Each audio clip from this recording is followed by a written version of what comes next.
melalui pemberdayaan pelaku UMKM berbasis digital. Baik, Saudari Siti Khalifah, apakah sudah siap? Sudah. Baik, apabila sudah siap, dipersilahkan waktu 10 menit dimulai dari sekarang.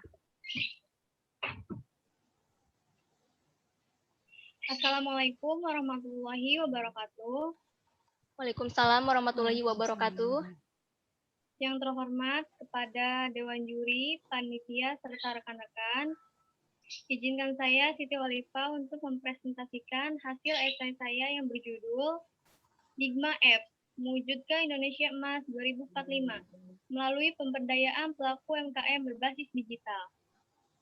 Baik, untuk mempersingkat waktu, presentasi akan saya mulai. Next.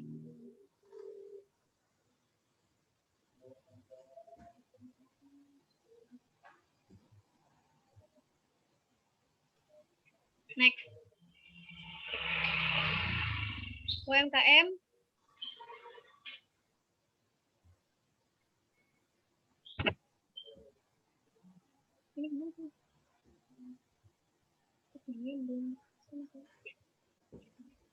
back. UMKM merupakan salah satu sektor ekonomi yang cukup penting di Indonesia. Terbukti sebanyak 116 juta orang yang terserap oleh 64 juta UMKM. Hal ini dilansir dari portal Pemprov Jabar 2018. Namun, semenjak adanya COVID-19, penjualan UMKM menurun sebesar 94,69%. Selain itu, sumbangan UMKM terhadap PDB menurun sebesar 60,3% menjadi 30,3%. Next.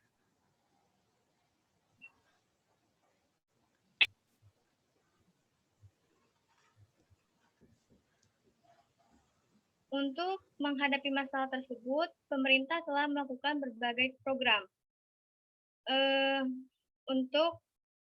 Berbagai program untuk pelaku UMKM diantaranya PADI atau Pasar Digital. Program ini memonitor kontribusi BUMN, meliputi infoseller UMKM di Indonesia.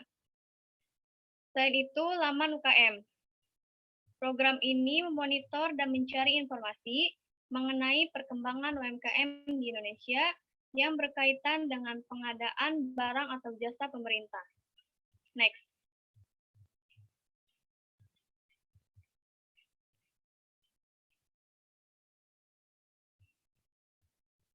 Selain program-program tersebut, tentunya masih diharapkan adanya inovasi dengan dapat memberdayakan pelaku UMKM yang lebih baik, yaitu melalui program Digma Apps.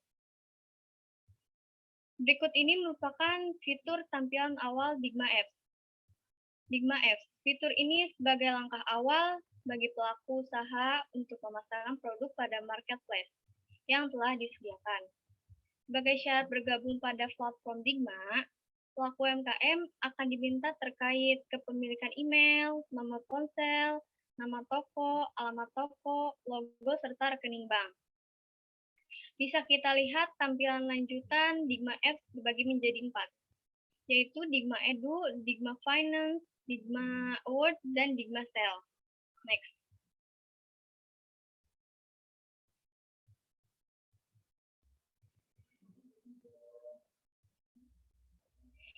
Digma Edu merupakan sebuah fitur yang berfungsi untuk meningkatkan pengetahuan kewirausahaan pelaku UMKM. Adapun fitur yang dapat diakses oleh pelaku UMKM yakni modul.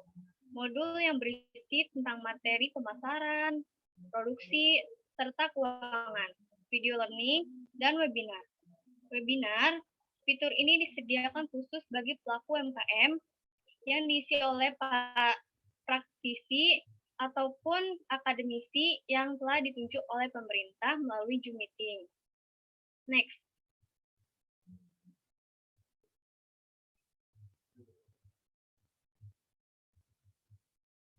Digma Finance merupakan sebuah fitur yang dapat digunakan oleh pelaku UMKM untuk pengajuan dana usaha.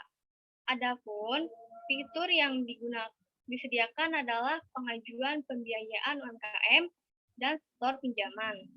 Next.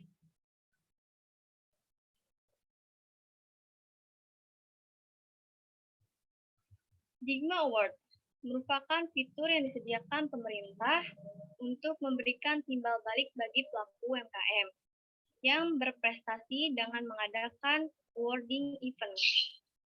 Next.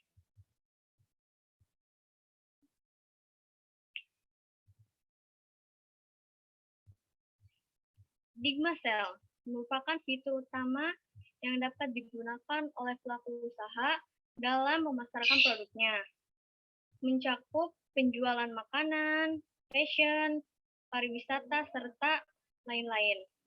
Next.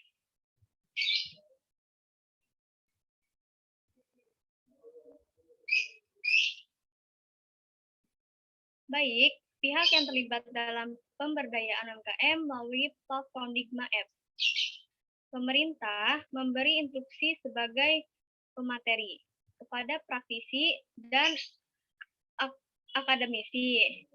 Kemudian praktisi dan akademisi memberi edukasi kewirausahaan kepada pelaku UMKM melalui Digma Edu. Kemudian pemerintah memberi data kreditor kepada bank BUMN. Kemudian bank BUMN menyalurkan dana pinjaman kepada pelaku UMKM melalui Digma Finance. Next.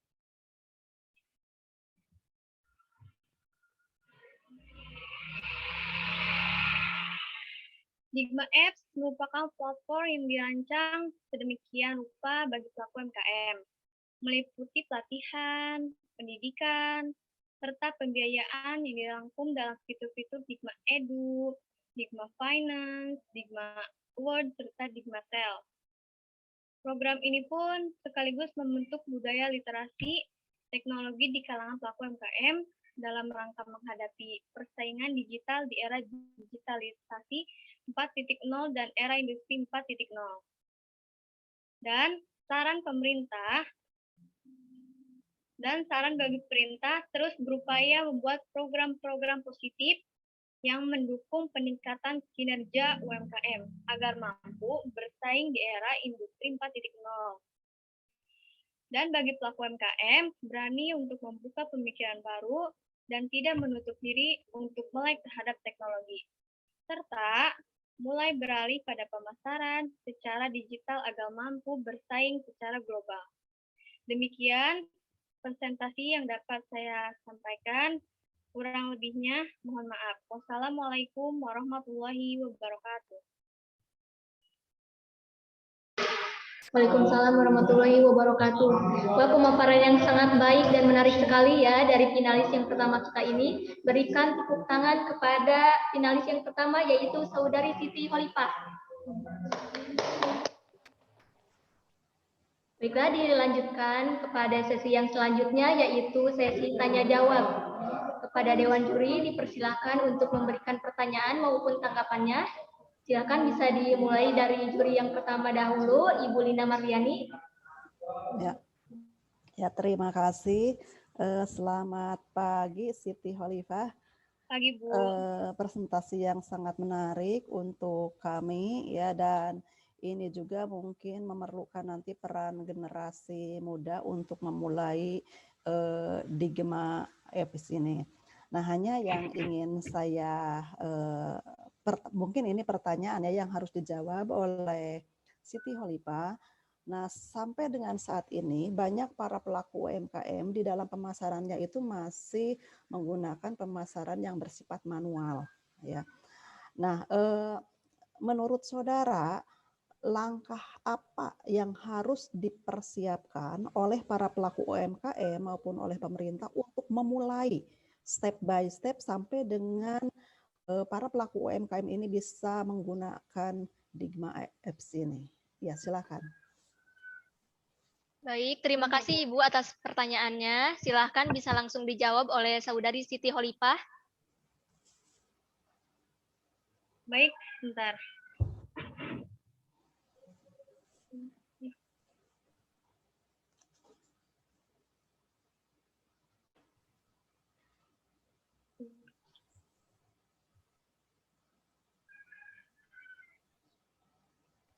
pelaku UMKM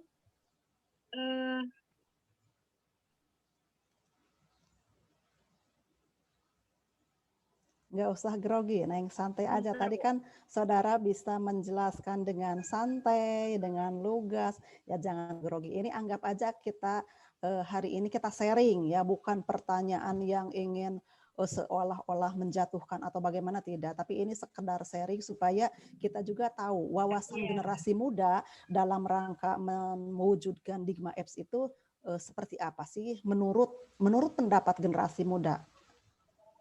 Ya, itu pertanyaan yang tadi Ibu ajukan. Jadi karena masih manual, ini apa yang harus disiapkan oleh para pelaku UMKM atau pemerintah untuk memulai step awal saja?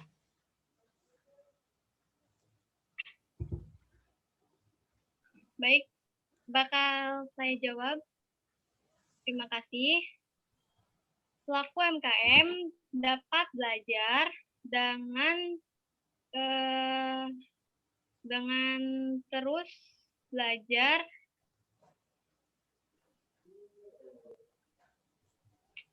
pelaku UMKM dapat belajar dengan terus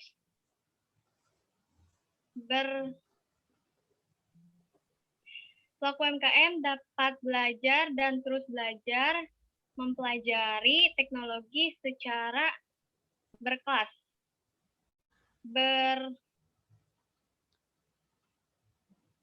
Ya, mungkin Pak Irfan bisa membantu mengarahkan mahasiswa ya. Jadi untuk moderator, untuk tanya jawab mungkin tidak parsial, saya tanya dulu, kemudian Pak Irfan, nanti mungkin Pak Irfan juga kalau ada hal-hal yang perlu ditanyakan atau membantu pertanyaan, membantu jawaban, dipersilahkan ya Neng, ya supaya nggak monoton ya. Pak Irfan, kalau mau bantu dipersilahkan, mungkin lebih memperjelas apabila ada diantaranya peserta yang mungkin gagal fokus terhadap pertanyaan. Gagal fokus. Iya. Oke, terima kasih Bu Lina ya, luar biasa ternyata pemaparan dari Saudari Siti Khalifah tentang Digma Apps. Maksud dan arah dari pertanyaan yang dilontarkan oleh Ibu Lina itu adalah step awal berkaitan dengan bagaimana pelaku UMKM ini bisa adaptif dalam penggunaan Digma Apps ini. Langkah apa yang harus dilakukan gitu ya? Langkah awalnya apa? Apakah ke sosialisasi kah terlebih dahulu? Apakah ke literasi digitalnya terlebih dahulu? Ataukah langsung ke praktek? Atau menyiapkan produk yang menarik atau bagaimana? Gitu ya, Bu, ya. Kira-kira yang mana itu, Saudari Siti? Yang pertama saja yang harus memulai itu dari mana dulu? Intinya pelaku UMKM itu dapat belajar dengan terus belajar mempelajari teknologi agar bisa bersaing dengan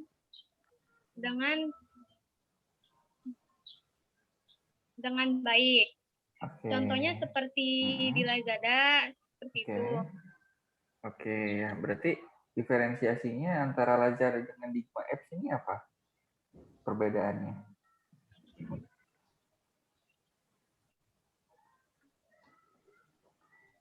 Bedanya dari apa? Intinya di Lazada tidak sama seperti di Digma Apps. Digma Apps ada pendidikannya, ada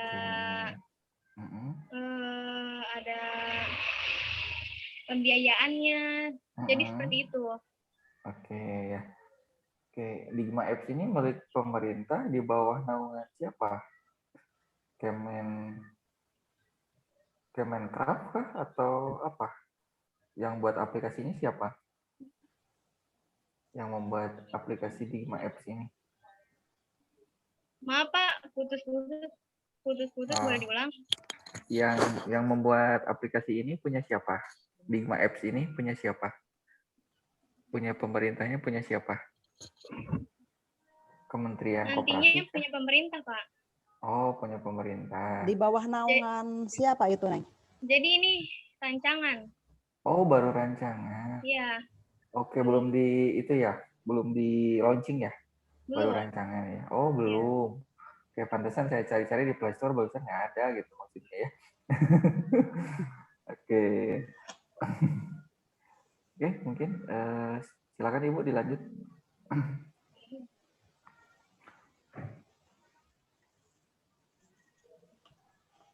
Silakan, Ya, ada mungkin waktu 4 menit lagi. ya, mungkin ini hanya sharing saja ya Pak Irfan. Juga teman-teman yang ada di sini, karena untuk saat ini apalagi di era new normal itu para pelaku UMKM itu memang bukan generasi milenial ya, para pelaku UMKM. Nah, oleh karena itu saudara sebagai generasi muda, nah apa sih yang harus dibantu oleh kita pada para pelaku UMKM yang notabene sudah berada di usia yang mungkin 50 tahun ke atas ya Pak, yang untuk belajar IT saja Nah, itu. sudah mulai susah. Jangankan Pak mereka yang di atas 50, mungkin saya juga yang baru 40-an masih untuk digital marketing itu masih meraba-raba seperti apa. Iya. Nah, oleh karena itu ini juga perlu peran serta generasi muda untuk mewujudkan digital marketing, karena bukan tugas pemerintah semata. Ya, bagaimana memperbaiki kondisi ekonomi kita yang sangat terpuruk untuk saat ini. Nah, jadi para adik-adik ini ya mungkin nanti dari Siti Khalifah untuk ke depan dalam membuat isai itu harus lebih konkret. Ya, apa yang harus dilakukan sehingga kita tidak bertanya-tanya lagi digital marketing apa, kemudian hambatannya seperti apa yang sudah dilakukan oleh pemerintah untuk memulai itu. Jadi ya harus lebih konkret saja. Tapi secara keseluruhan saya kira sudah baik, sudah bagus penyajian dan lain sebagainya. Nah, hanya kalau yang namanya karya ilmiah tidak ada yang sempurna ya Pak Irfan. Nah, kalau kita berikan komentar bukan berarti karya ilmiahnya jelek, tidak. Hanya ini untuk perbaikan ke depan saja ya. Kita sharing apa yang harus dilakukan untuk ke depan apabila ada lomba-lomba isai ilmiah lagi ke depan. Mungkin itu saja dari saya. Terima kasih Pak Irfan. Oke, luar biasa Bu ya. Dari saya juga kemungkinan besar adalah berkaitan dengan menambah pengetahuan juga ya, berkaitan dengan digital marketing yang luar biasa telah disajikan oleh Siti Khalifah. Ini tuh, silakan kembalikan ke moderator. Baik, terima kasih kepada Dewan Juri dan finalis yang pertama yang telah mencoba menjawab pertanyaan dari Dewan Juri. Sangat bagus sekali, sekaligus sharing juga ya. Baiklah, dikarenakan masih ada 4 finalis lagi yang belum presentasi, langsung saja dilanjutkan kepada finalis yang kedua, yaitu Saudara Muhammad Firdaus dari SMA Negeri 2 Ciamis dengan judul esai Lemahnya Penanganan Korupsi. Apakah Saudara Muhammad Firdaus sudah siap? Siap, sudah Kak. Ya, dipersilahkan. Waktu 10 menit dimulai dari sekarang.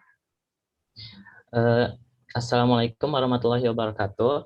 Waalaikumsalam warahmatullahi wabarakatuh. Yang terhormat Bapak Ibu juri sekalian, moderator dan rekan-rekan, saya akan mempresentasikan tentang esai saya yang berjudul Lemahnya Penanganan Korupsi. Seperti yang kita ketahui, sekarang ini ada banyak negara-negara maju yang sebelumnya adalah negara berkembang seperti Singapura, Korea Selatan, Jepang, dan Cina, dan lain-lain. Negara maju itu ditentukan salah satunya oleh kebijakan pemerintah. Kebijakan pemerintah yang membantu masyarakatnya seperti UMKM dan juga untuk para wisata di daerahnya masing-masing yang bisa membantu perekonomian masyarakat, dan juga ditentukan oleh pembangunan di daerah masing-masing yang merata dari Sabang sampai Merauke, dan itu akan membantu semua masyarakat dengan adil tanpa adanya pilih-pilih. Dan juga seperti yang kita tahu, Indonesia adalah negara yang kaya, yang akan kekayaan alamnya, tetapi Indonesia adalah negara yang miskin akan sumber daya manusia yang rendah kualitas moralnya dan juga kejujuran. masyarakat di Indonesia dituntut bukan hanya memiliki pengetahuan dan intelektualnya saja, tetapi kualitas moral dan kejujurannya.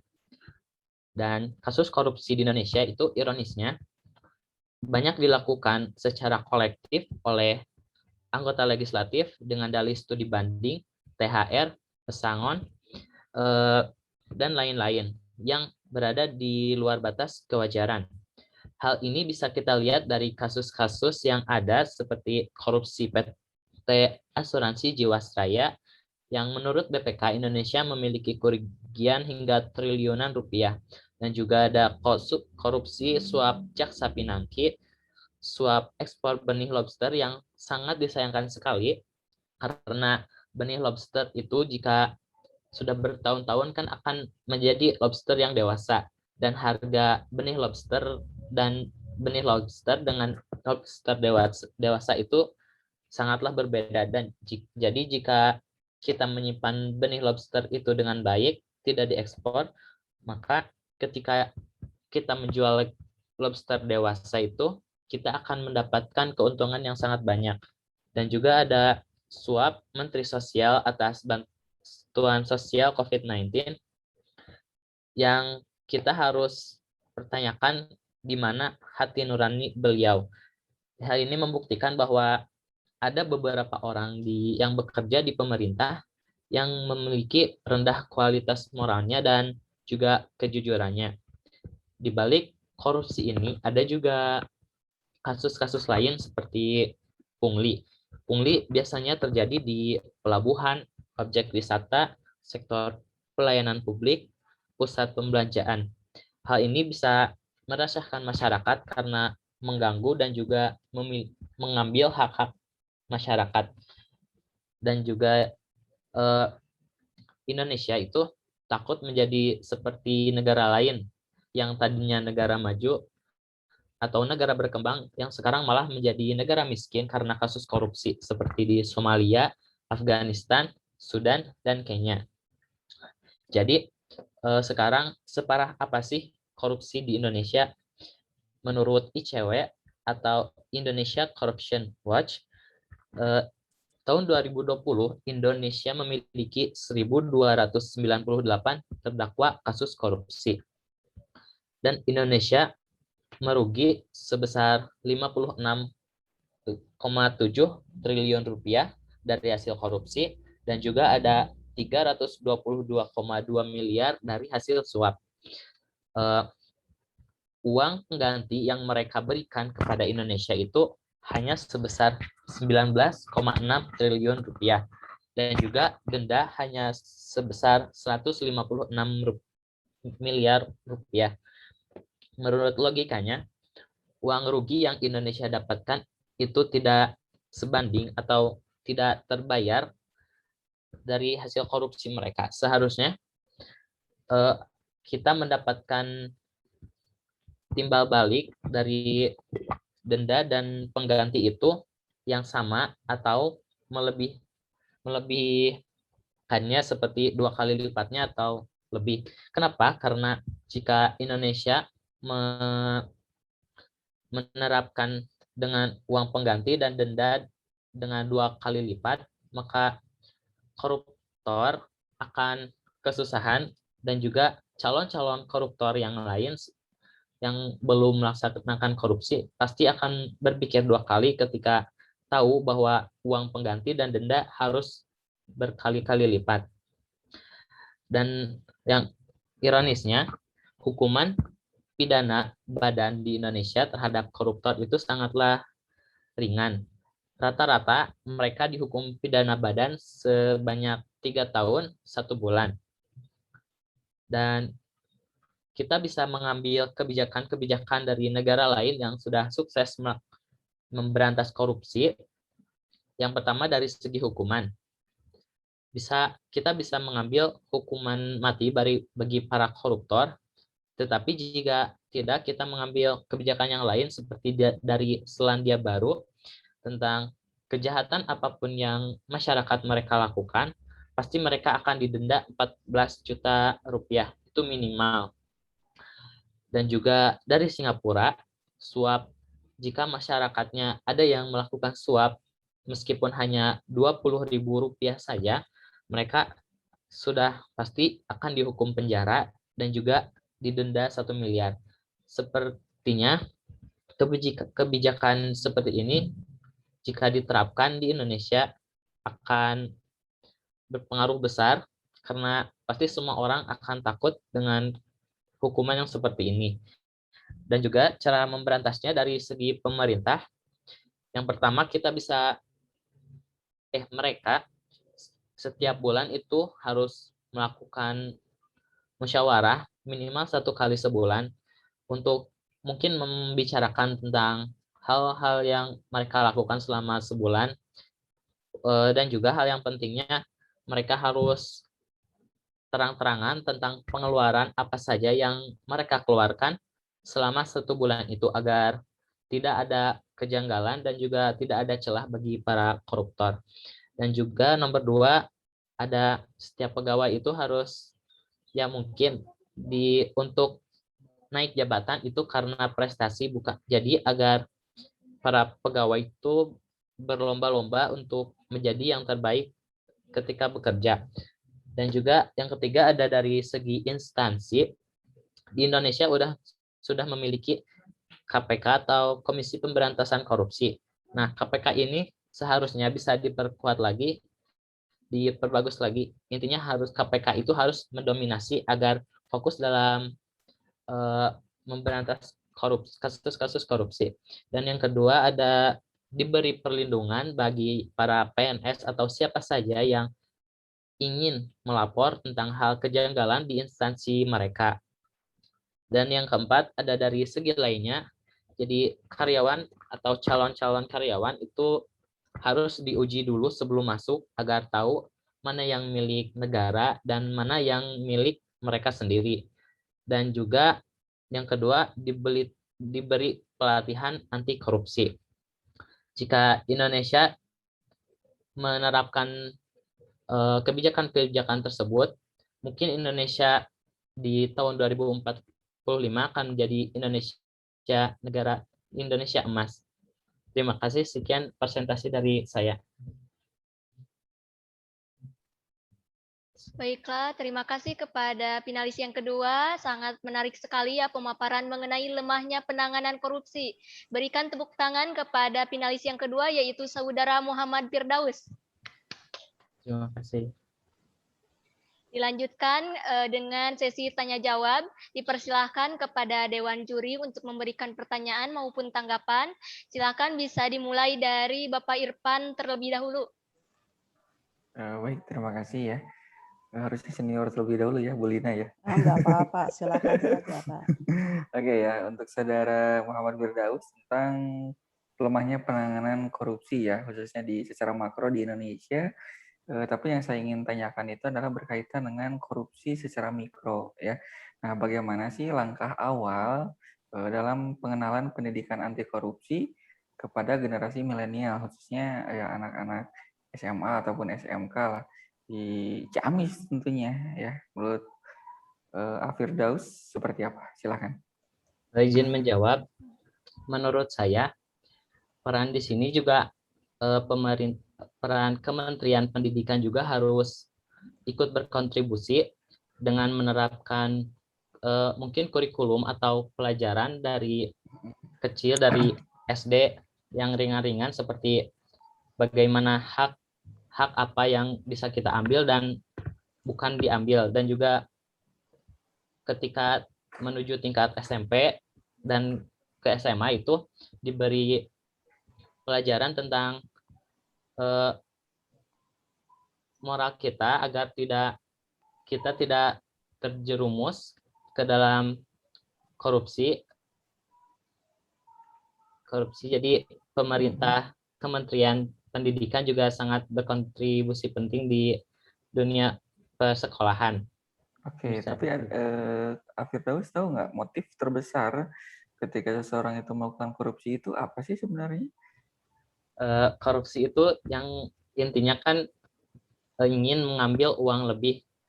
Mereka merasa kurang sepertinya terhadap gaji yang mereka dapatkan setiap bulan. Jadi mereka ingin berinisiatif untuk melakukan korupsi karena itu sangat menguntungkan bagi mereka. Oke, silakan Bu, dilanjut. Ya, terima kasih. Ini sangat menarik sekali ya dari Muhammad Firdaus Terima tentang kasih. korupsi. Nah, hanya mungkin ada satu hal yang perlu saya tekankan, bahwa sebetulnya korupsi itu dilakukan bukan karena mereka kekurangan, ya Pak Irfan, bukan karena saya gajinya kecil, ya, karena justru para pejabat pun yang notabene ya dalam tanda kutip dari segi finansial mereka sudah sangat layak di atas berkecukupan lah daripada kita, tapi ternyata para pejabatlah yang sering melakukan korupsi. Dan ternyata para pejabat-pejabat pemerintah yang melakukan korupsi dengan dengan bebasnya mereka bisa melakukan korupsi, tentu saja ini akibat lemahnya pengawasan, baik pengawasan dari pemerintah, pengawasan dari masyarakat, atau pengawasan dari unsur-unsur lainnya. Nah, mungkin ini saya statement dulu ya. Sebetulnya korupsi di Indonesia itu hampir 80% naik dibandingkan tahun-tahun sebelumnya. Ya, negara kita berosot jauh lebih dalam lagi dalam hal penanganan korupsi, dan ternyata prinsip good governance yang selama ini kita gembar-gemborkan tidak mampu untuk meminimalisir jumlah korupsi di Indonesia. Ya, dan sebagai generasi milenial, saudara mungkin punya sedikit ide, sedikit gagasan untuk meminimalisir jumlah korupsi, utamanya yang dilakukan oleh para pejabat itu seperti apa. Karena saya kira kalau dari mereka yang generasi milenial sekarang dengan adanya pendidikan anti korupsi ya Pak Irfan sekarang, kemudian beberapa hal yang dilakukan sosialisasi mungkin bisa sedikit menekan untuk Indonesia tahun 2045. Hanya untuk saat ini, menurut saudara yang perlu dilakukan oleh pemerintah itu apa? Karena saya kira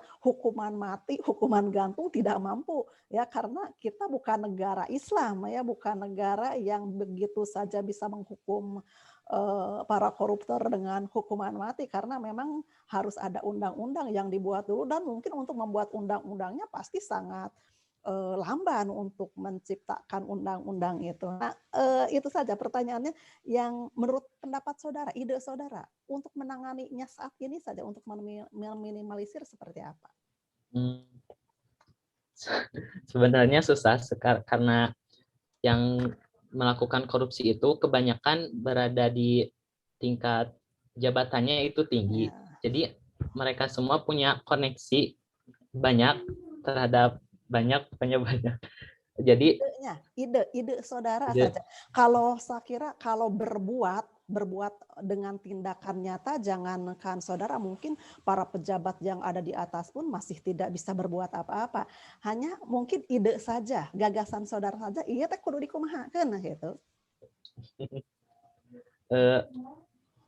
Sepertinya harus itu dikasih hukuman sosial, salah satunya dengan kita semua masyarakat atau mahasiswa, siswa-siswa dengan berunjuk rasa di media sosial salah satunya, atau mungkin ke demo ke instansi masing-masing agar mereka merasa tertekan dan mungkin tidak akan melakukan hal yang sama di yang akan datang lagi. Apakah itu sudah cukup efektif menurut saudara dengan memberikan sanksi sosial? Efektif tidak? Jawab tidak sih. Tidak. Jangan kedah kumaha Pak Irfan. Iya sih, sebenarnya berkaitan dengan mentality ya, Firdaus. Nah, pada hakikatnya mungkin tadi ada berkaitan hukuman sosial, misalkan kita sebarkan ya di sosial media dan lain sebagainya. Padahal kan hal itu juga ternyata kok menambah popularitas ya. Bahkan pada kasusnya adalah orang yang sudah terjerat korupsi aja bisa mencalonkan diri sebagai calon anggota legislatif, anggota dewan kan seperti itu. Artinya apa? Ini ada ketimpangan berkaitan dengan perilaku, sikap, dan juga nilai. Artinya di sini ada pergeseran nilai nih di masyarakat ya berkaitan dengan korupsi ini. beda kan Firdaus ya antara yang maling ayam dengan yang maling uang ya, antara yang berdasi dan tidak berdasi. Ini juga merupakan suatu ketimpangan. Tapi ya mungkin langkah yang paling mudah itu adalah berkaitan dengan advokasi digital ya. Salah satunya mungkin menggunakan berkaitan dengan petisi yang bisa kita lakukan secara rombongan ya ataupun keroyokan ya. Seperti itu mungkin Ibu berkaitan dengan closing statement. Ya, terima kasih ya.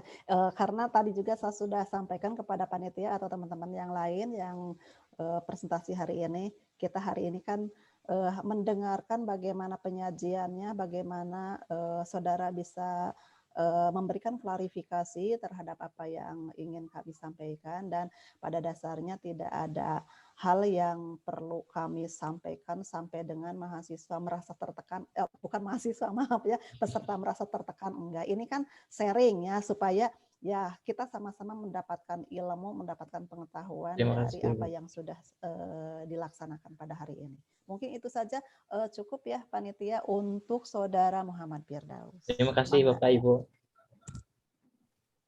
Baik, sesi tanya jawab yang menarik sekali ya, dari Dewan Juri juga diberikan statement yang sangat bagus.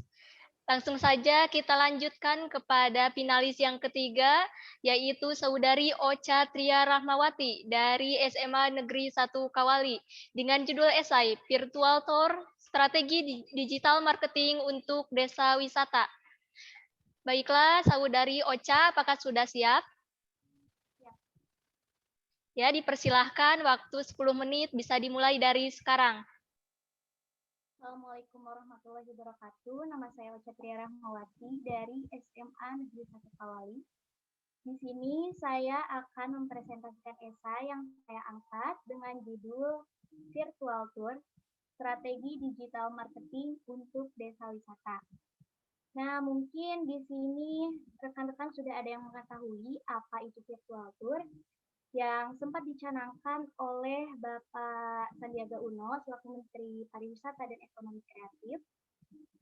Namun, inovasi tersebut belum terimplementasikan oleh beberapa daerah karena yang menjadi sasarannya hanya tempat yang sudah terkenal di publik saja.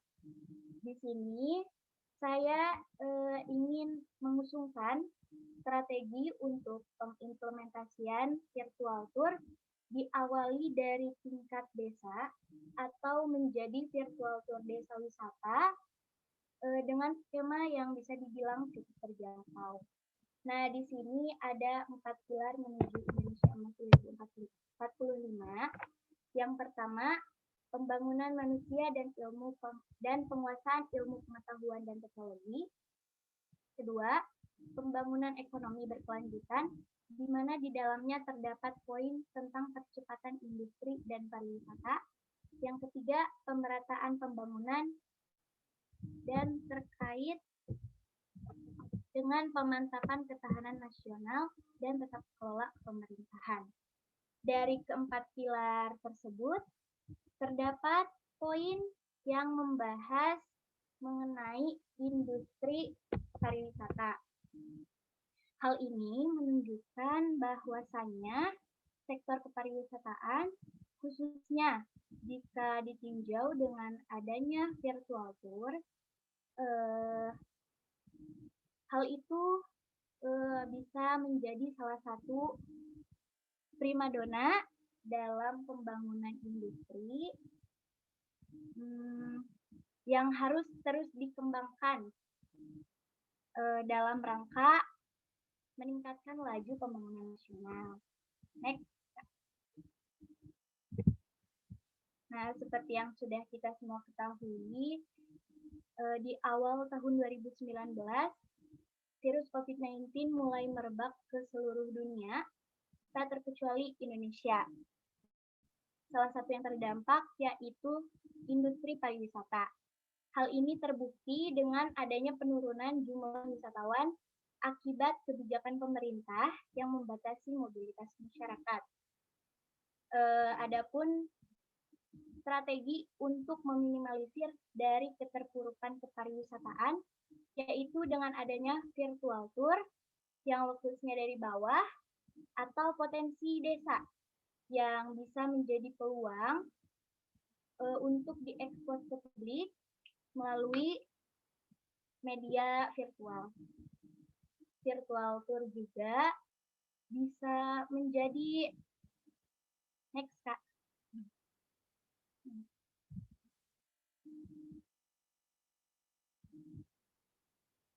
Virtual tour juga bisa menjadi digital marketing, pengembangan wisata berbasis pendidikan,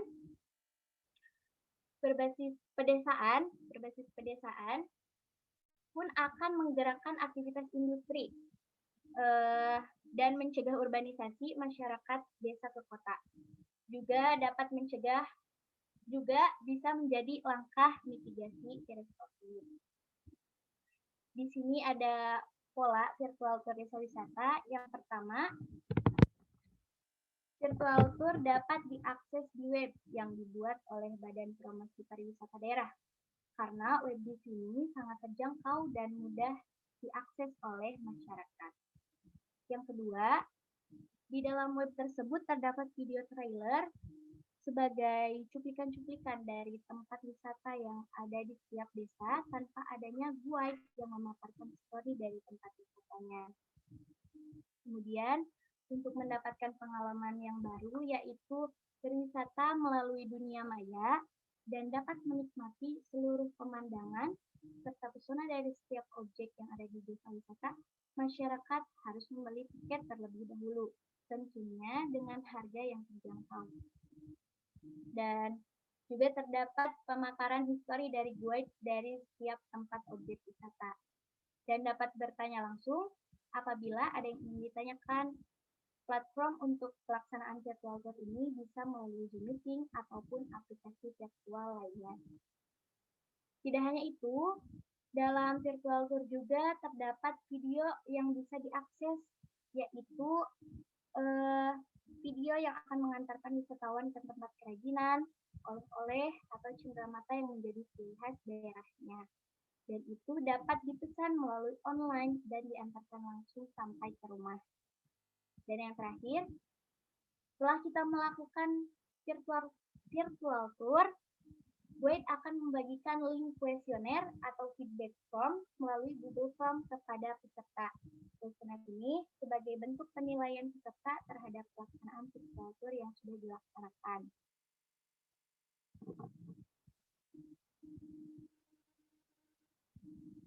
Nah, di sini terdapat contoh gambar web yang nantinya bisa diakses melalui kegiatan virtual tour. Desa wisata ini dapat menjadi praktik yang baik dan menarik dalam mempromosikan destinasi desa wisata yang dapat dijangkau lebih luas lagi di masa adaptasi kebiasaan baru sekarang ini atau pandemi jilid 2, dengan tetap memastikan terlaksananya upaya pencapaian tujuan pembangunan sebagai kebangkitan suatu daerah pasca pandemi dan menuju Indonesia Emas 2045. Kesimpulan,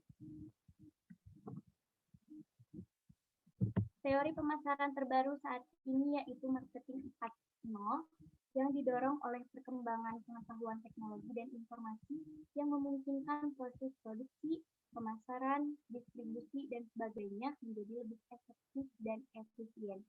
Selain memberikan kemudahan dengan akses konektivitas yang lebih cepat dan luas, digital marketing juga memiliki resiko yang harus dihadapi terhadap keadaan sesudah transaksi seperti pengelola desa wisata dan wisatawan yang itikat baiknya belum tentu sesuai dengan harapan, serta layanan setelah pembelian serta pertanggungjawaban yang diragukan.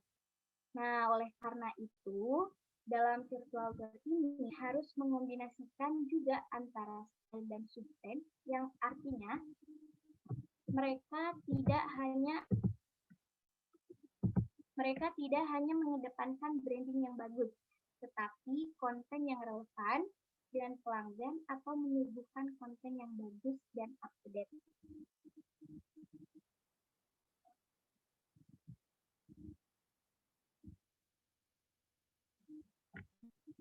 Terdapat juga beberapa hal yang harus dikuatkan untuk efektivitas pelaksanaan virtual tour ini, yaitu yang pertama ada sinergi kemitraan baik saat pengelolaannya sampai kepada pemasarannya.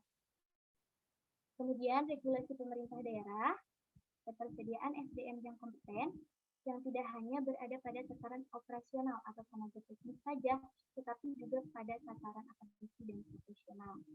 Kesiapan masyarakat di sekitar destinasi desa wisata yang optimal, dan ketersediaan konektivitas dan infrastruktur desa wisata.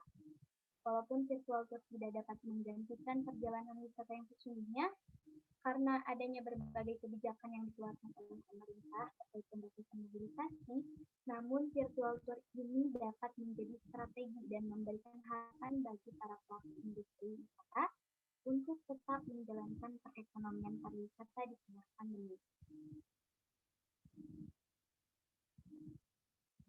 Sekian presentasi dari saya. Mohon maaf apabila ada salah-salah kata. Assalamualaikum warahmatullahi wabarakatuh. Waalaikumsalam warahmatullahi wabarakatuh. Pemaparan yang sangat bagus ya dari finalis yang ketiga, yaitu mengenai virtual tour desa wisata. Dilanjutkan dengan sesi selanjutnya, yaitu sesi tanya jawab. Dipersilahkan kepada Dewan Juri untuk memberikan pertanyaan maupun tanggapan kepada finalis yang ketiga ini. Silakan bisa dimulai dari Ibu Lina terlebih dahulu. Ya, terima kasih.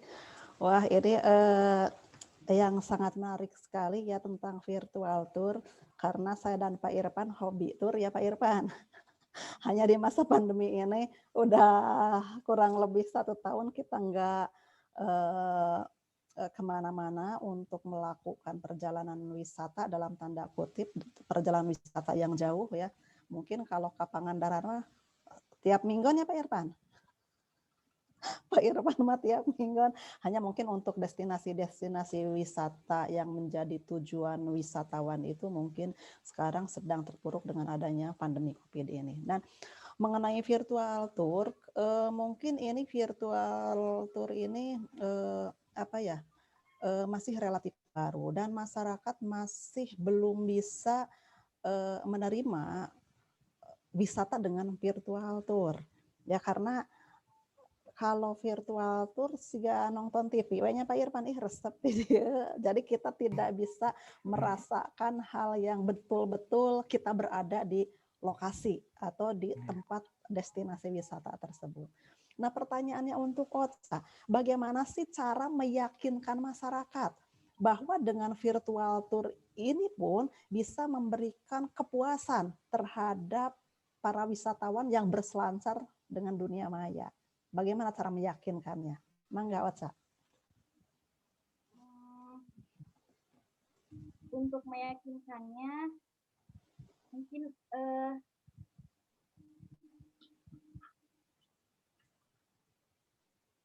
meyakinkan supaya apa Bu tadi? Maaf. Meyakinkan masyarakat bahwa dengan virtual tour bisa memberikan kepuasan layaknya kita datang ke tempat atau ke objek wisata yang bersangkutan. Jadi memberikan rasa puas. Nah, untuk virtual tour ini kan nanti ada webnya. Nanti di situ tidak hanya kita melihat video saja. Nanti di situ juga ada seperti oleh-oleh, toko oleh-oleh. Nanti kita akan dibawa ke sana dan kita akan bisa berbelanja. Itu yang menariknya sih.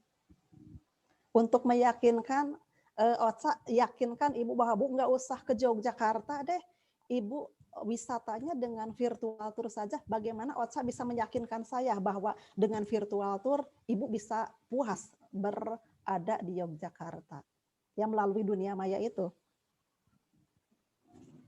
Coba yakinkan, Bu, enaklah perjalanan Ege kudu naik kereta, kudu pokoknya Ibu puas. Nah, apa yang bisa meyakinkan masyarakat dengan virtual tour ini pun masyarakat bisa melakukan perjalanan wisata?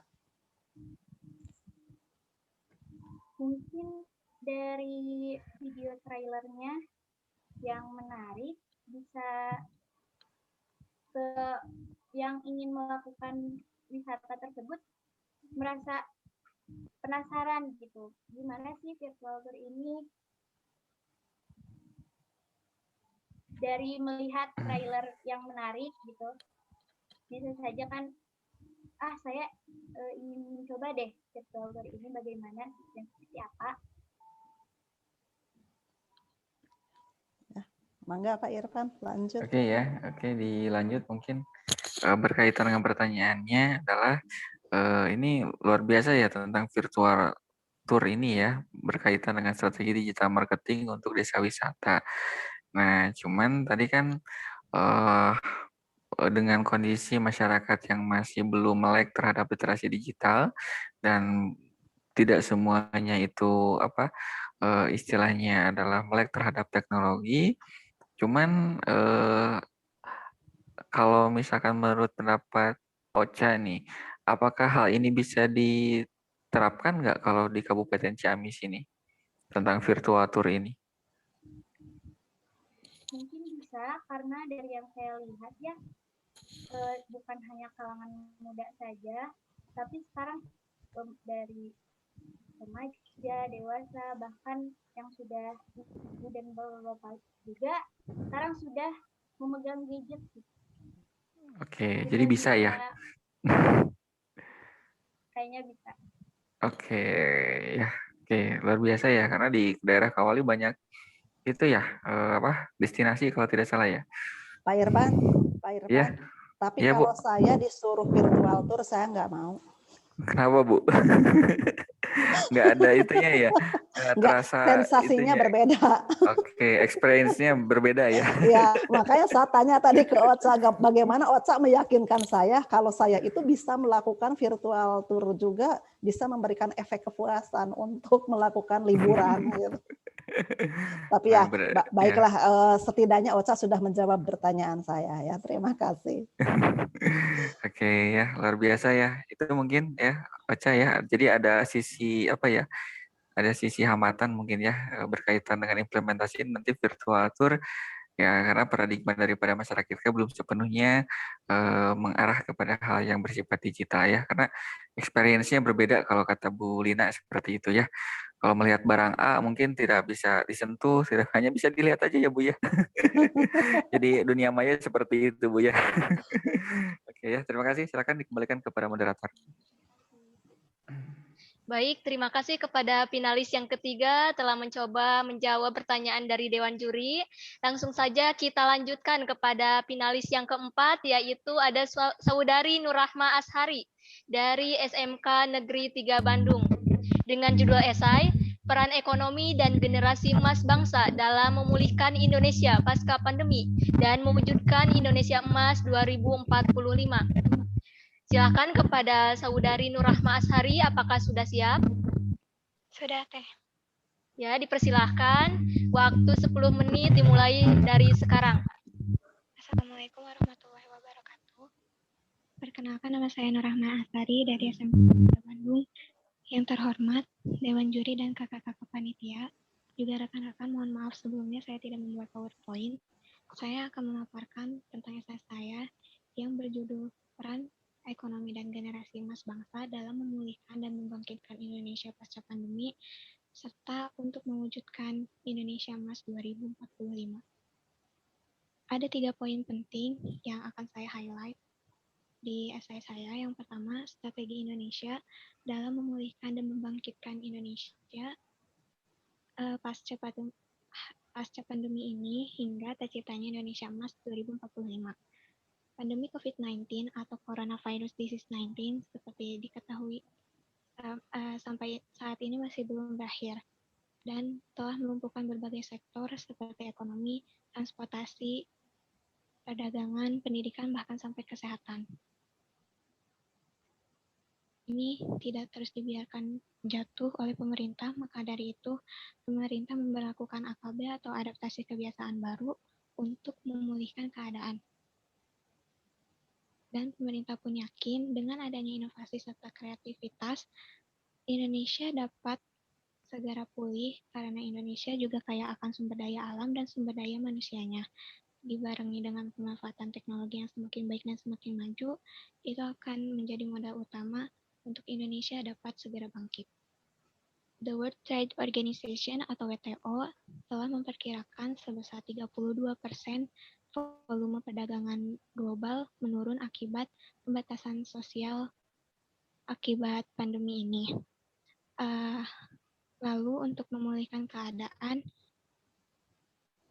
terdapat beberapa cara yang bisa dilakukan. Yang pertama yaitu pemberian bantuan sosial atau bansos diberikan kepada masyarakat yang miskin dan rentan, dan realisasinya yaitu penurunan tarif listrik sebesar 50% bagi pengguna listrik dengan kapasitas 450 watt dan diberikan selama lebih dari 3 bulan. Yang kedua, ada insentif perpajakan. Realisasinya pengenaan PPh sebesar 0% bagi UMKM dengan pendapatan kurang dari 4,8 miliar rupiah per tahunnya dan diberikan selama 6 bulan. Yang ketiga, relaksasi dan restrukturisasi kredit bagi UMKM, yaitu kemudahan kredit di bawah 10 miliar rupiah, terutama bagi pekerja informal. Yang keempat, ada perluasan pembiayaan modal kerja bagi UMKM, yaitu mendorong perbankan untuk memberikan kredit lunak. Lalu yang kelima, ada penyediaan penyangga produk. Diberikan kepada UMKM dan penyediaan fasilitas yang baik dan lengkap dari pemerintah serta pemanfaatan teknologi dan sosial media akan membuat suatu produk lebih mudah dikenal di suatu daerah penyangga. Yang keenam, ada intervensi pasar tenaga kerja melalui pelatihan dengan metode e-learning. Ditujukan untuk mengaktifkan kembali pasar tenaga kerja dengan cara memberikan kartu prakerja dan diberikan kepada 5,6 juta penduduk yang terkena dampaknya. Lalu yang terakhir ada penerapan protokol kesehatan di dunia usaha. Nah, kebijakan itu dapat dilakukan saat dan pasca pandemi. Lalu penerapan protokol kesehatan yang ketat akan mempercepat pulihnya keadaan karena virus ini tidak dapat menyebar lagi. Selain itu, pemerintah juga perlu menggalakkan strategi bisnis yang baru untuk menyesuaikan situasi. Seperti misalnya yang dulu membeli pakaian itu langsung ke tokonya, sekarang masyarakat lebih memilih untuk membeli bahan bakunya saja dan mereka menjahitnya sendiri di rumah. Nah, selain mereka menyalurkan hobinya, mereka juga memanfaatkan waktu selama di rumah saja. Selain itu, banyak dari mereka yang menjual hasil dari hobinya tersebut melalui e-commerce dan media sosial, sehingga mereka mendapatkan keuntungan dari hobinya itu. Lalu, karena saat ini merupakan era industri 4.0, digital marketing merupakan kunci utama dalam memajukan ekonomi pasca pandemi ini. Dan pemerintah perlu memberikan bekal serta fasilitas pemanfaatan teknologi bagi para pelaku bisnis agar usahanya dapat terus berjalan. Dengan adanya teknologi, proses produksi, promosi, bahkan distribusi dapat dengan mudah terlaksana dengan pemanfaatan media sosial ataupun website juga. Suatu produk akan mudah dikenal baik secara nasional maupun internasional. Lalu di poin yang kedua, mengenai Indonesia Emas 2045. Presiden dan Wakil Presiden Indonesia menyebutkan tahun 2045 sebagai Indonesia Emas karena Indonesia akan menyentuh usia kemerdekaan yang ke-100 dan diharapkan mencapai tujuan serta kesejahteraannya serta dapat unggul dan serius dalam berbagai bidang. Lalu sebagian akademisi menyebut ini sebagai jendela demografi, di mana fase seseorang mencapai usia produktifnya yaitu sekitar usia 15 sampai 65 tahun. Di istilah kependudukan, hal ini disebut sebagai bonus demografi, dan bonus demografi akan memerlukan peran pemuda melalui pendidikan dan kompetisi di berbagai bidang dalam bersaing dengan negara lain. Perkiraan ini pentingnya pemuda dalam mewujudkan Indonesia Emas 2045. Lalu di poin terakhir ada generasi yang diharapkan dapat memulihkan dan membangkitkan Indonesia pasca pandemi dan untuk mewujudkan Indonesia Emas 2045. Dalam menyambut generasi emas 2045, bonus bonus demografi harus disikapi dengan baik agar dapat kita rasakan manfaatnya. Pembangunan sumber daya manusia usia produktif dapat dilakukan dari sisi pendidikan, keterampilan, inovasi, dan kreativitas, termasuk di dalamnya dalam menghadapi keterbukaan pasar tenaga kerja. Indonesia Emas 2045 akan terwujud bergantung bagaimana generasi Y atau mereka yang lahir pada tahun 1981 sampai 1996 dan generasi Z atau mereka yang lahir pada 1997 sampai 2012 karena mereka merupakan generasi emas yang dapat dikatakan sebagai generasi melek di teknologi digital. Di 2045 nanti, generasi Y dan generasi Z akan mencapai rata usia produktif, usia yang pas saat estafet kepemimpinan berada di tangan mereka pada segala bidangnya. Di balik itu, generasi emas juga sudah ada yang menghasilkan inovasinya, yaitu terciptanya platform www.indonesia2045.org yang berisikan tentang kesempatan dan tantangan apa saja sih di 2045 nanti. Nah, terciptanya platform ini dapat generasi Y dan Z gunakan sebagai wadah untuk berbagi wawasan tentang cita-cita bangsa. Mereka dapat saling berbagi kesadaran, mimpi, gagasan, aspirasinya. Mereka juga dapat saling bahu-membahu dan tolong-menolong, juga dapat saling menguatkan agar Indonesia Emas 2045 dapat terwujud. Kesimpulan yang saya dapatkan yaitu kebijakan pemerintah dalam memajukan ekonomi di masa pandemi ini dengan pemanfaatan digital marketing akan sangat membantu. Lalu kepatuhan masyarakat dalam penerapan protokol kesehatan juga akan mempercepat pulihnya keadaan. Selain itu, dengan adanya revolusi industri 4.0 yang serba teknologi digital akan sangat membantu jika kita dapat menggunakannya dengan sangat baik.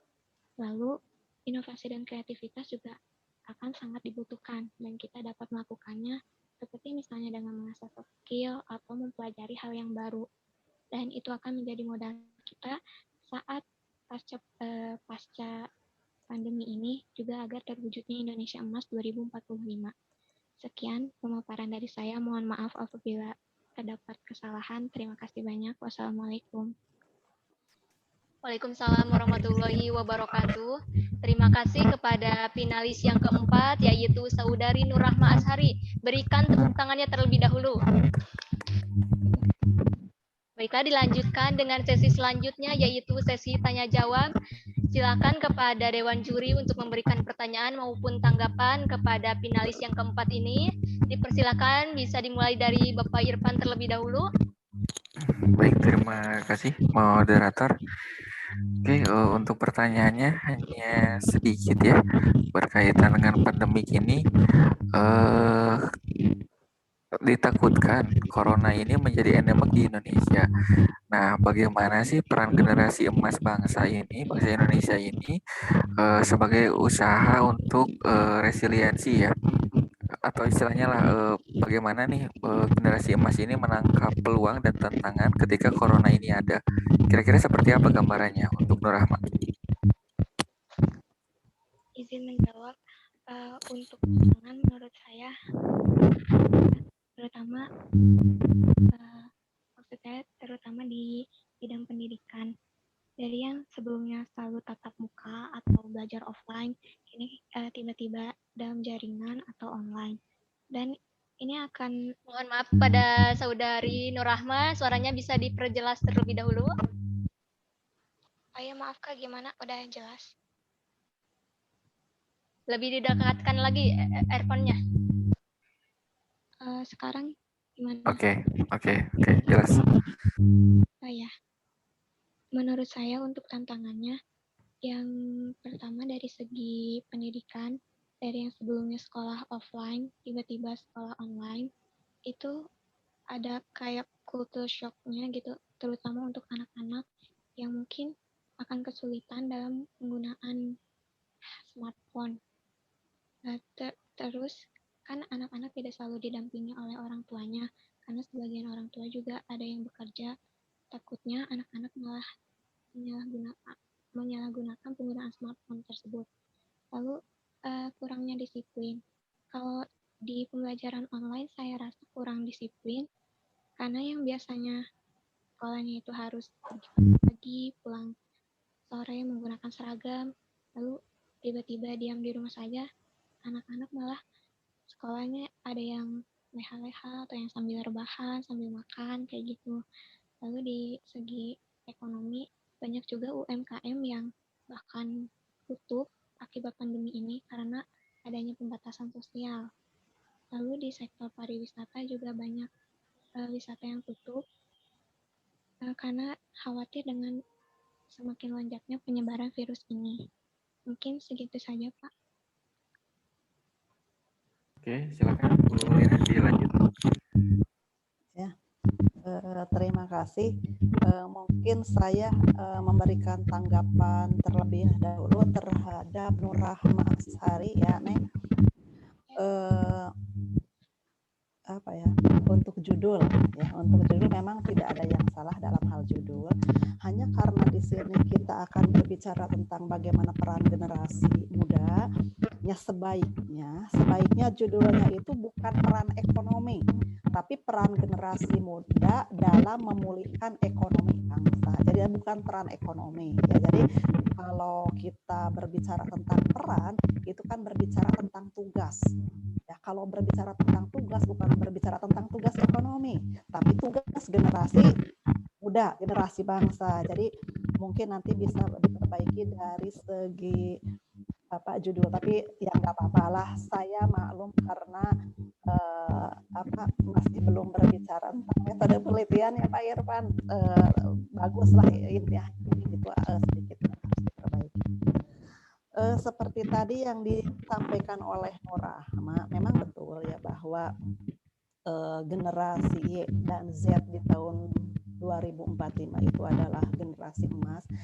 Hanya saya mungkin sedikit pesimis dengan generasi ini karena tadi disampaikan juga oleh Nur Rahma bahwa generasi Y dan Z ini generasi yang paling santai, dalam tanda kutip paling santai, karena mereka cenderung tidak bergerak, tidak bisa berpikir kritis. Tadi bahkan dikatakan katanya tidak disiplin.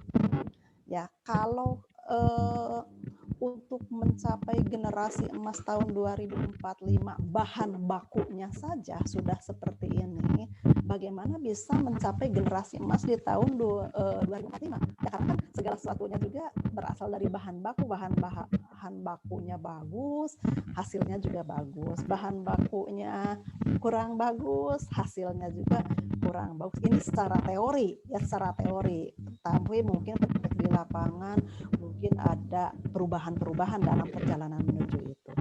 Nah, menurut saudara, karena berbicara tentang generasi Y dan Z ini, nah bagaimana sih menurut saudara supaya generasi Y dan Z ini tidak terlalu santai, katanya tadi tidak disiplin, tidak leha-leha, supaya generasi emas tahun 2045 ini bisa tercapai? Karena tadi sulit sekali, pengawasan dari orang tuanya juga kurang, kemudian dari sekolah juga apalagi, dari segi etika tata krama juga mungkin dengan tidak bertatap muka dengan guru juga semakin berkurang. Menurut saudara, apa yang harus dilakukan terhadap generasi Y dan Z ini agar di tahun 2045 itu bisa mencapai generasi emas? Izin menjawab. Ya. Menurut saya, bagi generasi Y atau milenial dan generasi Z, mereka harus mengetahui terlebih dahulu tentang wawasan dan cita-cita Indonesia Emas 2045. Tanya, saya rasa akan ada pemicu penggerak untuk kita dalam mewujudkan hal tersebut. Jadi setelah tahu tujuan, baru kita akan merencanakan misinya apa saja agar visi tersebut dapat terlaksana. Jadi meskipun mungkin kitanya tidak disiplin atau terlalu santai dan masih terbilang kurang, tetapi setelah ditetapkan suatu tujuan, saya rasa akan menjadi ada pendorong dan motivasi gitu untuk mewujudkan itu.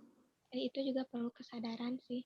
Yang utama perlu kesadaran terlebih dahulu dari diri sendiri sehingga ada rasa belajar dan untuk mewujudkan visi Indonesia Emas 2045 tersebut. Sekian. Terima kasih.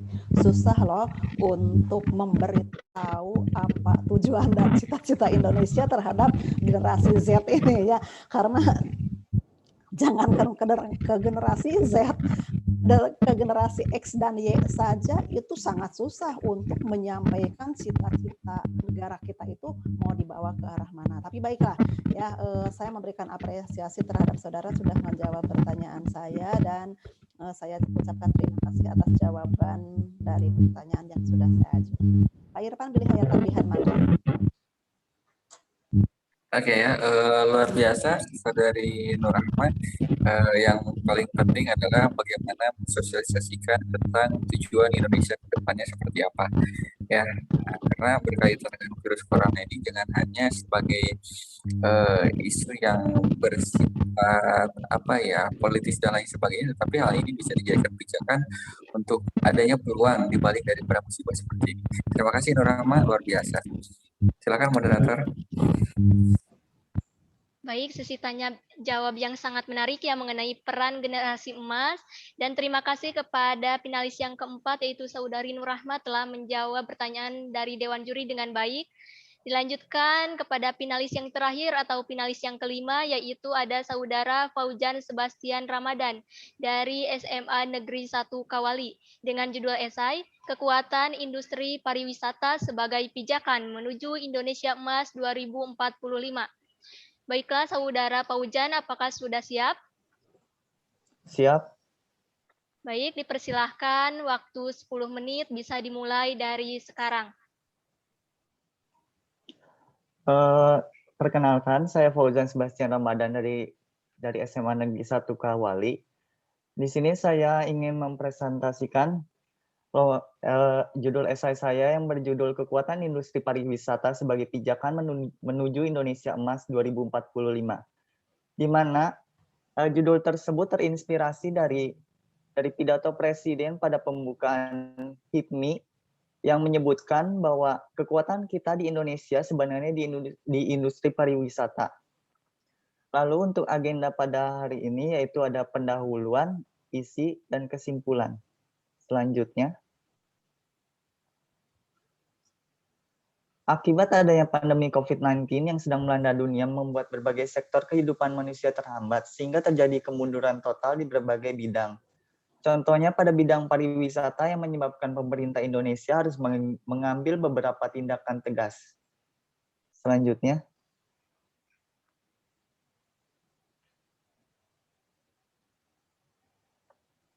yaitu adalah penutupan penerbangan turis asing. Yang pertama, penutupan penerbangan ke Pulau Bali yang masih belum ada rencana dibuka kembali bagi turis asing pada tanggal 1 Desember 2020. Yang kedua, penutupan penerbangan dari dan ke Cina paling awal sejak 5 Februari 2021. Seperti yang kita tahu, negara Cina merupakan negara awal dari pandemi COVID-19, sehingga membuat pemerintah harus menutup penerbangan turis asing dari dan ke Cina. Selanjutnya,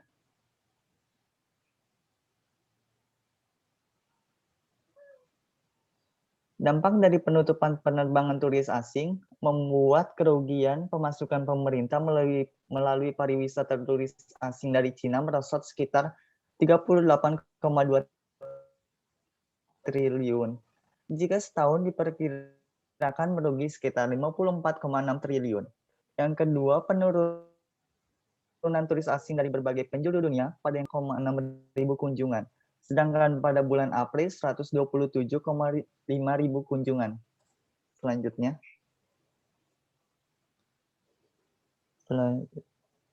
Upaya pemerintah Indonesia untuk memperkuat industri pariwisata pasca pandemi. Yang pertama yaitu membangun atau kawasan ekonomi khusus baru yang meratakan perekonomian suatu daerah dan mengurangi jumlah pengangguran di sekitar daerah tersebut.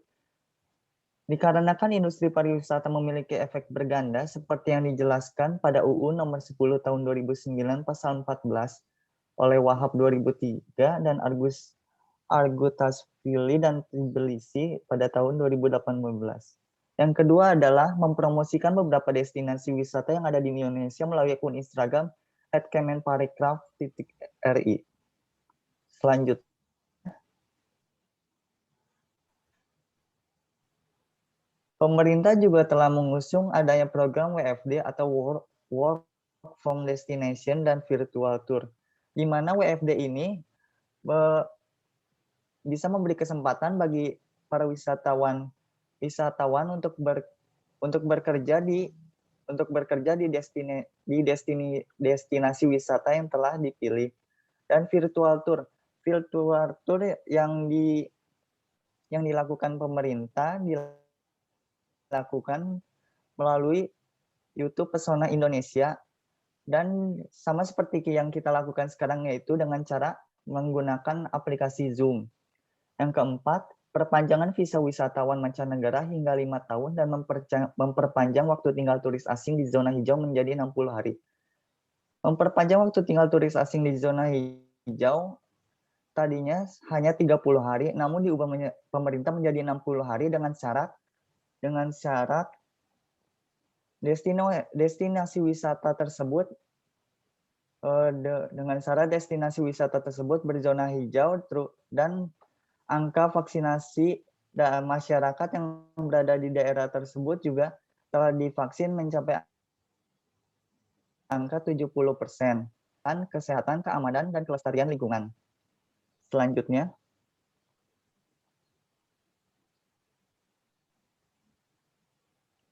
strategi pemerintah yang perlunya inovasi. Pemerintah sebaiknya jika menunjuk seorang influencer sebagai duta pariwisata seharusnya membuat suatu perjanjian, di mana perjanjian tersebut adanya perjanjian jika selama influencer tersebut menyandang gelar duta pariwisata, ia harus mempromosikan destinasi wisata yang ada di Indonesia melalui akun media sosialnya. Yang kedua, pemerintah sebaiknya setiap tahun mengadakan perlombaan duta pariwisata. Selama ini perlombaan duta pariwisata dilakukan hanya 2 tahun sekali. Yang ketiga, duta pariwisata di setiap daerah diharapkan mampu memimpin suatu komunitas pariwisata yang ada di daerah tersebut. Karena duta pariwisata ini adalah salah satu penggerak awal bisa juga dijadikan suatu penggerak awal untuk masyarakat agar membuat suatu komunitas pariwisata. 4. Perlunya kerjasama antara pemerintah dengan komunitas pariwisata yang ada di Indonesia. Komunitas pariwisata yang ada di Indonesia sangat penting. Karena dengan adanya hal tersebut membuat promosi yang dilakukan semakin luas.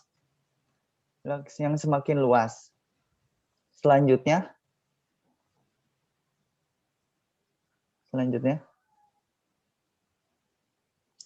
akibat pandemi COVID-19 yang melanda seluruh dunia, membuat pemerintah Indonesia mengambil tindakan tegas pada berbagai sektor kehidupan. Contohnya pada bidang pariwisata dengan penutupan penerbangan turis asing.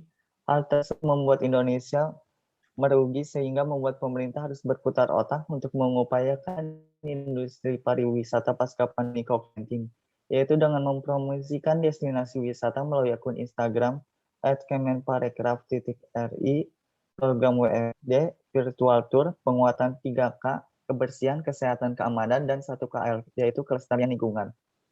Perpanjangan tinggal dan visa wisatawan asing, dan pembangunan kawasan ekonomi khusus. Tidak hanya itu saja, pemerintah juga memerlukan inovasi baru antara lain memaksimalkan duta pariwisata, perlunya diadakan lomba duta pariwisata setiap tahunnya, dan perlunya kerjasama antara pemerintah dan komunitas pariwisata. Mungkin hanya itu saja presentasi yang bisa saya sampaikan. Wassalamualaikum warahmatullahi wabarakatuh. Waalaikumsalam warahmatullahi wabarakatuh.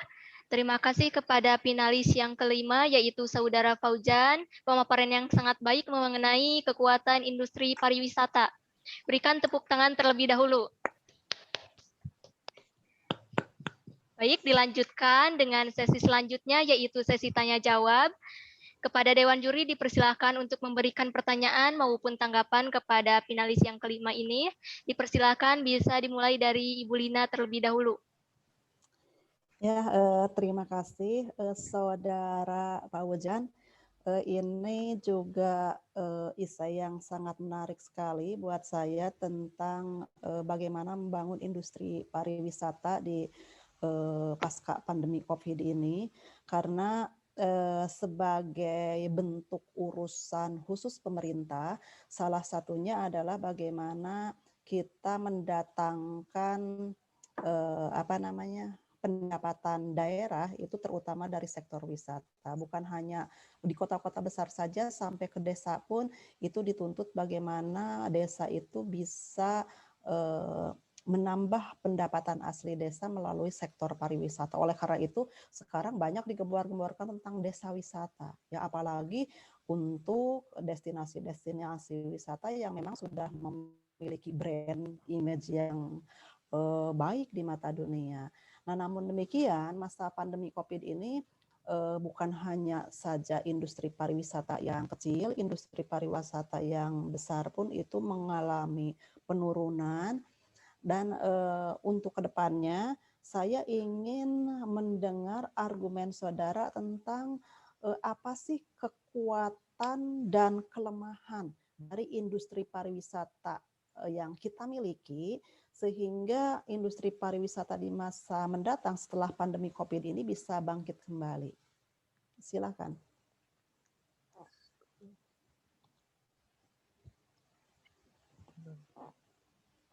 Bisa dipahami pertanyaannya, Saudara Fauzan? Bisa, Bu. Ya, silakan.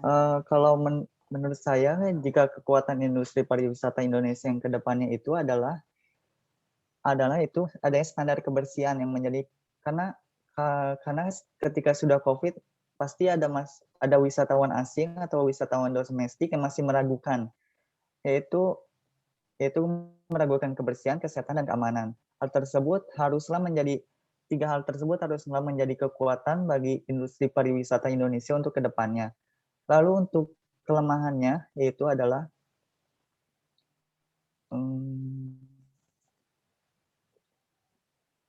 kelemahan untuk kedepannya yaitu adalah kurangnya promosi ataupun korelasi antara masyarakat Indonesia dengan pemerintah pariwisata.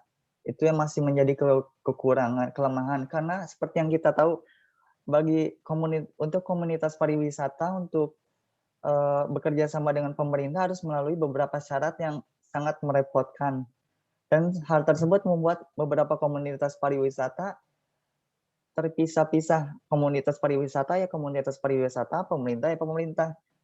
Sedangkan itu kan kita adalah negara di mana negara itu tidak hanya memerlukan pemerintah, tetapi juga memerlukan masyarakat. Hal tersebutlah yang harus membuat pemerintah harus berbaur dengan komunitas pariwisata agar kelemahan tersebut menjadi kekuatan bagi industri pariwisata. Mungkin itu saja jawaban yang bisa saya sampaikan. Pak Irfan, mangga. Oke ya, luar biasa secara makro tentang kekuatan industri pariwisata Indonesia ya. Tapi pengen tahu nih kekuatan industri pariwisata Kabupaten Ciamis menurut Fauzan seperti apa nih sekarang setelah masa pandemi gini?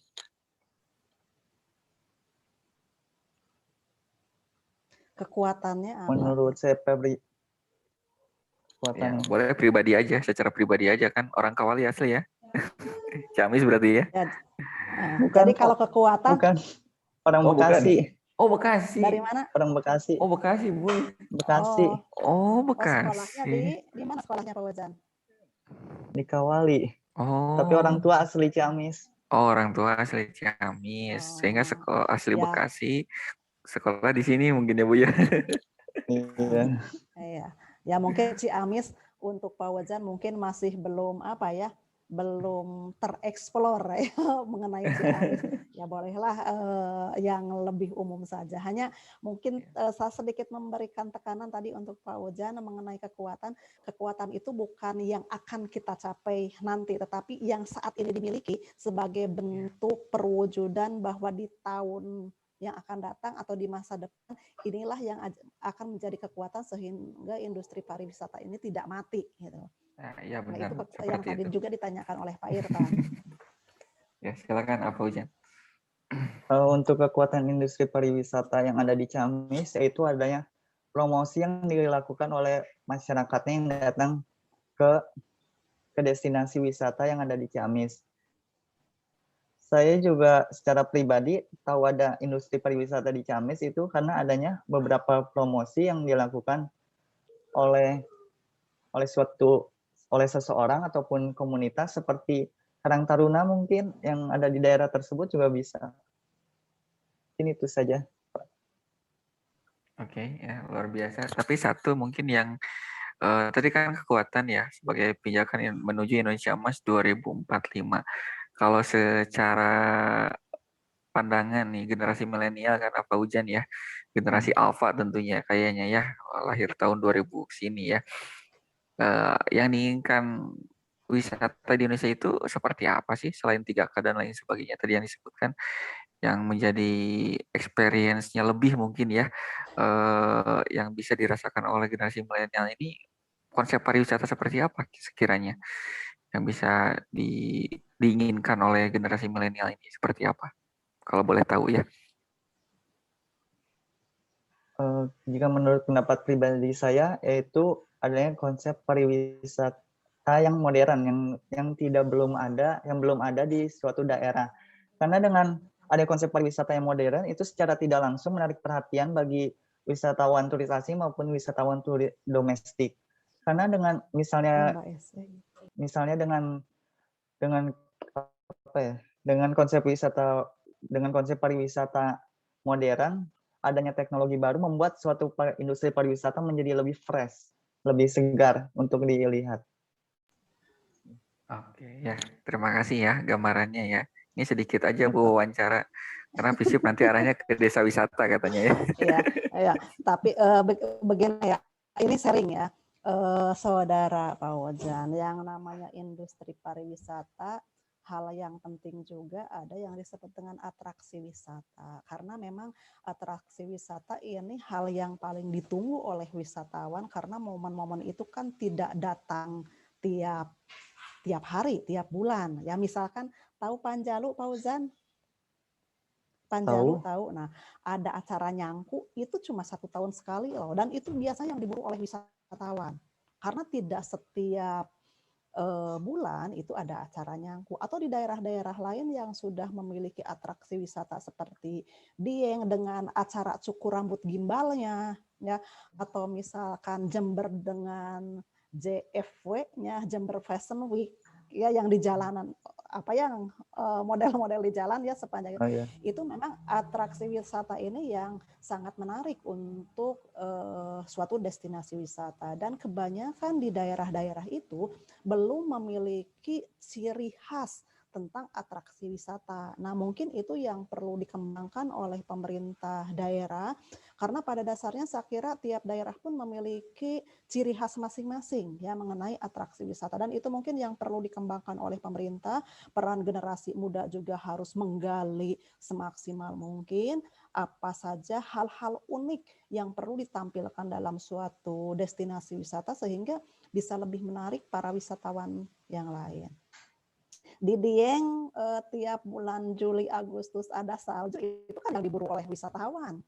Meskipun itu bukan atraksi wisata buatan ya, tapi itu kan alam. Tapi setidaknya itulah yang menjadi ciri khas dan daya tarik tersendiri bagi para wisatawan untuk mereka datang. Dan saya kira itu pun perlu ya menjadi bahan pemikiran bagi para generasi sekarang untuk mengembangkan pariwisata di masa yang akan datang.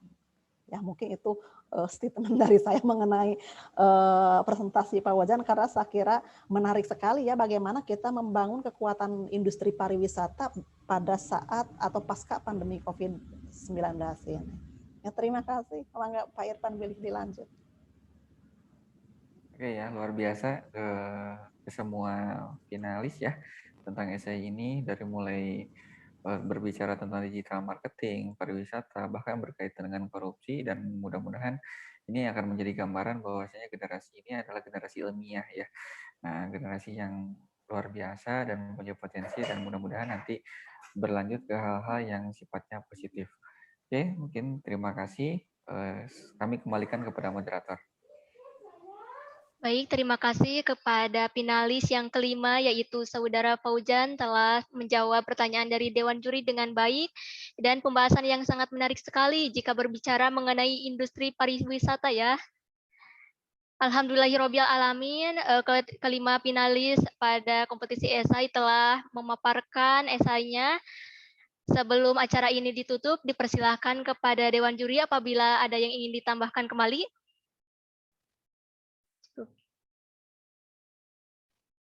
Baik, apabila dirasa cukup, sebelum acara ini ditutup, saya akan memberikan informasi terlebih dahulu untuk pengumuman kejuaraan kompetisi esai akan dilaksanakan pada akhir acara webinar nasional, nanti siang pada pukul 13.00.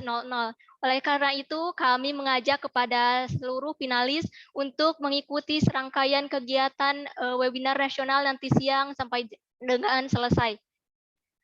Baik, terima kasih kepada Ibu Lina Marliani dan Bapak Irfan Nur Setiawan telah berkenan untuk menjadi Dewan Juri pada kompetisi esai tingkat SLTA. Saya ucapkan semoga cepat sembuh ya Pak Irfan.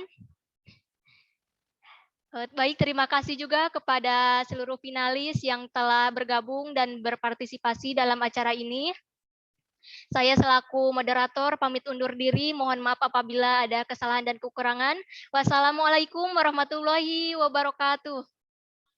Dilanjutkan dengan sesi foto bersama terlebih dahulu. Oke, siap.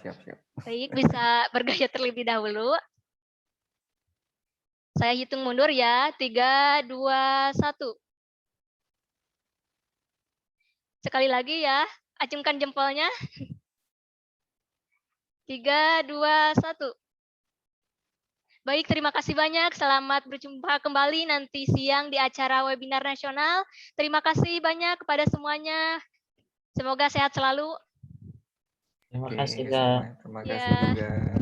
Oke, terima kasih panitia dan terima kasih para peserta. Mangga Ibu Lina, atur nuhun.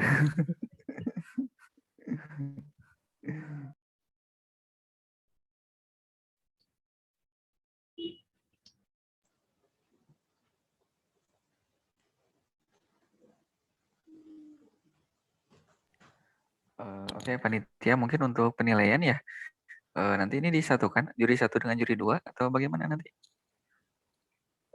Apa Iya, Pak. masing-masing, Neng? Bisa masing-masing nanti direkap oleh panitia, Bu. Oh ya. Oh, oke ya. Terima kasih ya. Oke, Iya. nanti saya Terima kirimkan ya kasih. untuk software-nya ya. Ya, terima kasih Bapak, Ibu. Oke, Ya, sami-sami. Izin live ya.